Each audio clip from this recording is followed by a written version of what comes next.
Армысыздар. Бүгін сіздердің алдарыңызда таза ақыл барлайды атты Шәкәрім Ақынның ар ілімі туралы кітаптан үзінді бермекпіз. Шәкәрім Ақын өз шығармаларында жаратушы иені жар деген символ сөзбен көркемдеп жеткізуге тырысқан. Ақын өзінің ар ілімін барша адамзатқа ортақ мұра етіп қалдырғысы келгендіктен де осылай еткен болатын. Адамды бақытқа жеткізетін дұрыс бағыт іздеген Шәкәрім, адамзат ақыл ойын зерделей келе, дегенмен әркім өз ойымен өмір сүру керектігін былайша жазады. Ақылдың көзін байлама, білгіштеп басшы сайлама, оқуым, дінім, наным деп әдетке қарай айдама, ақылға сынат әр істі. Өмір сүруде дайын қалып, ереже жоқ, барлығы әр кездегі жағдайларға байланысты. Ондағы жүрекке безбен болатын адамның ары. Ал адамның ары ояну үшін әркім алдымен өз бойынан адамды адастыратын өзімшілдік, менменшілдік, билікқұмарлық, қорқақтық, мақтаншақтық, дүниеқоңыздық, жалқаулық, екіжүзділік, қызғаншақтық, сараңдық, өзін басқадан жоғары қоюшылық, басқаның пікірін сыйламаушылық, тағысын сол сияқты жалғандық белгілерді тануды үйренуі керек. Тану барысында осылардан біртіндеу арқылы әркімнің өз жолын табуға мүмкіндік туады. Қазіргі қас қағымдағы әрбір сәтте ертеңгі күннің қалай болатынын да әр адамның ойы мен ісі шешіп отырады. Себебі жаратушының әділеттік заңы бойынша біздің әрбірімізге берілген таңдау еркіміз бар. Сол таңдауымыз дұрыс болсын деп тілейік. Бас көзімен қарасаң, нәпсі жалған. Әлемде қазіргі уақытта кванттық секіріс үдерісі жүріп жатыр. Бұл үдеріс адамдарда жаңа сапаның болуын талап етеді. Адам сапасы үш өлшемдік материалдық әлеммен шектелмейтін көп өлшемді многомерный измерение деп аталатын сапа. Ал адам сапасының үш өлшемді материалдық әлем заңымен ғана өмір сүруі барып тұрған азапты өмір. Бұл ә дегенге мә деген өмір заңы.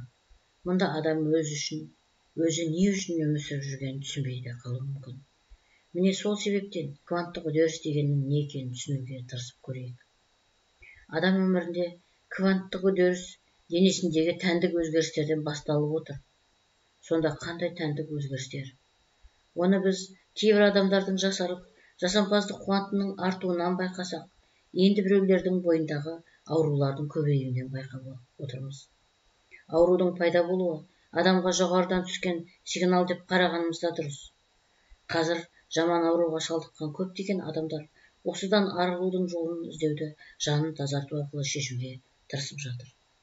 Жаны тазарып, рухани тұрғыдан өзгерген адам үшін бұл өмірде шешілмейтін мәселе жоқ. Тәннің өзгерісі ойдың өзгерісімен тікелей байланысты. Әлемде кездейсоқ ештеңе жоқ. Азық-түліктер қымбаттаған сайын адамдар аштыққа ұшыраудан қорқады.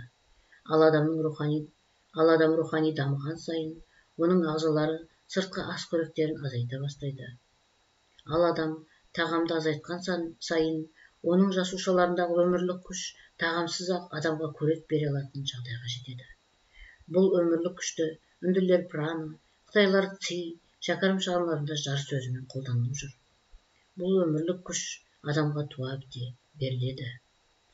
Жалпы жар дегенді Шәкәрім атамыз жаратушы ие деп айта отырып, ол туралы бірнеше деңгейлерді айтады. Ал осы өмірлік күшті адам сонымен бірге күннен, топырақтан, судан, ауадан толассыз алып отырады. Ғылым тілінде макро-микро элементтер деп аталады.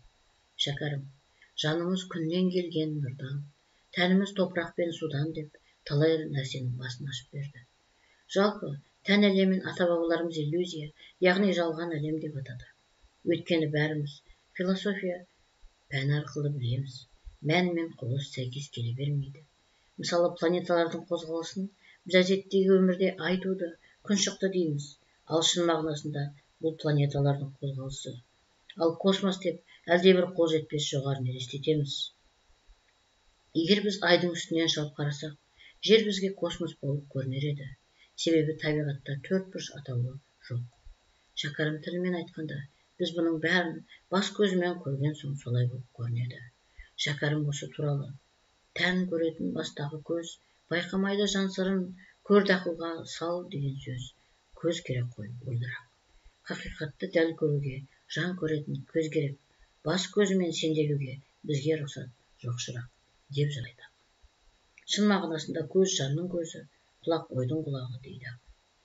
Шопенгауэрдің өмір дегеніміз мидағы сезінулер, үнділердің әлемді жалған, яғни майя, Платонның бізді қоршаған барлық заттар идеяның көлеңкесі, Гераклиттің тек қозғалыс бар екені шындық дегенімен, Шәкәрімнің әлемді жардың көлеңкесі деп жырлауы да осыны көрсетеді.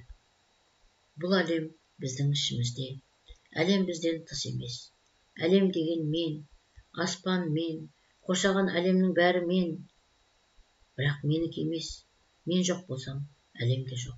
Ал менің жоқ болуым мүмкін емес. Шәкәрімнің барлық жерден жарды көретіні сондықтан. Менің жарым қандай жар? Ай өлді де күн қашты. Мағынасын байқаңдар, сырлы сөзім сырдашты. Жар уақытсыздық. Жар мәңгілікпен тұтасып кету жағдайлары. Жар әлемді сезінудің өзіндік метафорасы. Жарды махаббаттың сезім қуатын бастан кешірмей түсіне алмайсыз. Жарды сезінуге бәлки Дайцэцу Цузукидің мына бір сөздері көмектесе алар. Гүлді тану, гүлге айналу, гүл болу, оған ұқсап гүлдену, гүлдеу, күн сәулесімен жаңбырға, гүлге ұқсап қуану. Егер осылай болса, гүл менімен сырласады, мен оның барлық құпияларын, қуаныштары мен азаптарын, оны өмірімнің тамыр соғысының бәрін білемін. Мен гүлді тануыммен бірге ғарыштың барлық құпияларын, өз менімнің барлық құпияларын түгел білемін деген еске түсірсек жеткілікті. Жарды сезіну өзімшілдік пен менмендіктен жырақтағанда ғана болатын сезім. Бұл мен емес, шын мені, жарат, жоғалт өзгені, тазарт мына дүниені, бұл адамнан қалсын тұл деп Шәкәрімше жардан сұрау. Жардың құпиясы іште оянуы. Ол үшін адам зұлым ақылдан өзін босатуы керек. Бұл адамның өзіне дейінгі уақыттан шығып өзіне қайту жағдайы. Бұл өзіне дейінгі уақыттың бәрін нәпсінің құрсауынан босату арқылы әлемді мен билейін, нәпсі болсын маған құл деп дүниені игеретін құбылыс. Ақылды уақыттың тегеурінінен босату, шынайы патшалыққа келіп, күнәсіз нәрестедей жас болып қайта туатын кез. Ақиқатты сөз арқылы тірілтпек үшін мас бол жүрек тазала, қарсы ұмтыл қазаға, жалған өмірден жоғал да, шын өмірге тіріл дейтұғынды жүрекпен ұғынып, тілмен жеткізе алмайтын ол бір ләззат. Шәкәрімнің шыңғыстың табиғатын көріп мас болуымен Басенің шарбақтың астында қарапайым гүлді сезінуі ғажап ұқсастықтар. Жарды көрген көзімнен сүймек болып, ғажапта тамам айуан анталаса, адамға періштелер сәжде қылған, адамнан жарым артық тым тамаша. Жалтарып жардан нұрын жасырғаны, күн батып жер жамылып қорғаласа, жер жүзіне қып-қызыл гүл бітірем, көзімнен қанды жасым сорғаласа. Жарды көрген көзіме шоқынып жүр, су бұраңдап майысып жорғаласа. Тау тапжылмай ағаштар қалғыр еді, бастарын жар сиқыры торламаса. Көрсеріксіз сайрайма ақын бұлбұл, көңіліне гүлдің нұры орнамаса. Бізді қоршаған денелердің барлығында жанның бар екеніне дәлеліміз мынау. Барлығы қозғалады, яғни қозғалғанның барлығының жаны бар. Шәкәрім: қозғауға керек қолғабыс, жанды мейлің бір мәнде, сол мән менен бол таныс, әлемді сол мән деп жазады.